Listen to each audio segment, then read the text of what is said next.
नमस्कार। अनय साहित्य क्लासेस में आप सभी का बहुत बहुत स्वागत है। हम लोग हिंदी में रस पढ़ रहे हैं। रस की कड़ी चूंकि लंबी है और रस की अगली कड़ी में मैं आपको रस के प्रकार में आज जो है भयानक रस पढ़ाने वाली हूँ। चूंकि रस के प्रकार में श्रृंगार रस हो चुका है, हास्य रस, शांत रस, वीर रस हो चुका है और आज जो है करुण रस हो चुका है। आज भयानक रस पढ़ाया जाएगा। भयानक रस क्या है आइए देखते हैं।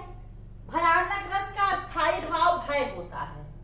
भयानक नाम से ही लग रहा है कि जो चीज देखने में भयानक लगे, डरावना लगे, उसे भयानक कहते हैं। तो भयानक रस का स्थायी भाव भय होता है। गुण इसका ओज होता है, रीत इसकी गौड़ीय होती है। अस्थायी भाव भय, गुण ओज, रीत गौड़ीय।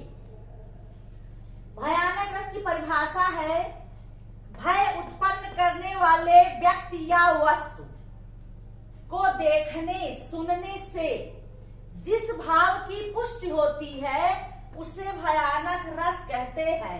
मतलब विभाव, अनुभाव और संचारी भाव के संयोग से जब भय नामक स्थायी भाव रस रूप में परिणित होता है वहां भयानक रस होता है। एक इसका ये उदाहरण परिभाषा है। परिभाषा अगली है कि जब भय उत्पन्न करने वाली चाहे कोई वस्तु हो जिसे देख करके हम डर जाएं, या कोई वस्तु हो या कोई व्यक्ति हो कि अचानक से हमारे सामने डरावना वेश धारण करके आ जाए, उसे देख करके हम या सुन करके हमारे अंदर जो भय की भावना उत्पन्न होती है उसे क्या कहते हैं? भयानक रस।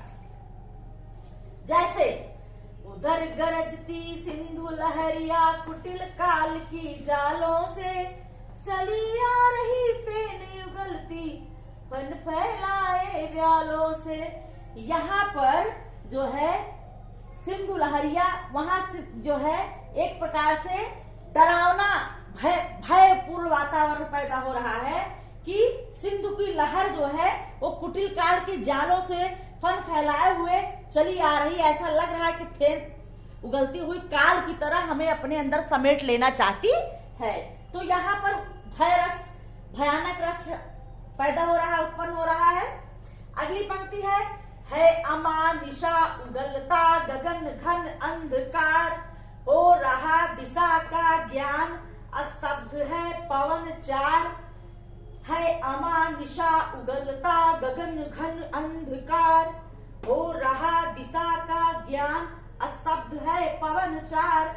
ये जो है पंक्ति राम की शक्ति पूजा से है और इसमें भी जो है अमावस्या की रात ऐसा घनघोर अंधेरा छाया हुआ है और चारों तरफ दिशाएं स्तब्ध, मतलब ऐसा घनघोरमय वातावरण है, डरावना वातावरण है कि हवाएं एकदम स्पष्ट स्तब्ध है, रुकी हुई है और चारों तरफ जो है अंधेरा, घना अंधेरे का जो है क्या कहते हैं पूरा छाया है, प्रभाव है। ये अमावस्या की रात का एक घनघोर अंधेरा जो डरावना सा प्रतीत हो रहा है उसका वर्णन है। तो यहाँ पर भी जो है भयानक रस है। मतलब भय युक्त वातावरण हो, भयानक वस्तु हो, भयानक व्यक्ति हो जिसे देख करके हमारे अंदर भय उत्पन्न होता है, उसे क्या कहते हैं?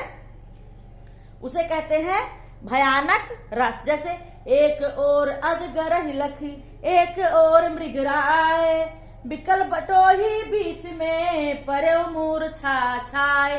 एक ओर अजगर आ जाए, एक और अजगर हिलक, एक और मृगरा। एक ओर आपके एक तरफ अजगर आ जाए, एक तरफ क्या आ जाएगा? मृग आ जाए, मृगराज शेर आ जाए, तो आप उसके बाद क्या करेंगे? ना इधर आ पाएंगे ना इधर आ पाएंगे। वो मृग और क्या कहते हैं सर्प के, अजगर के डर से वही बेहोश होकर के गिर जाता है।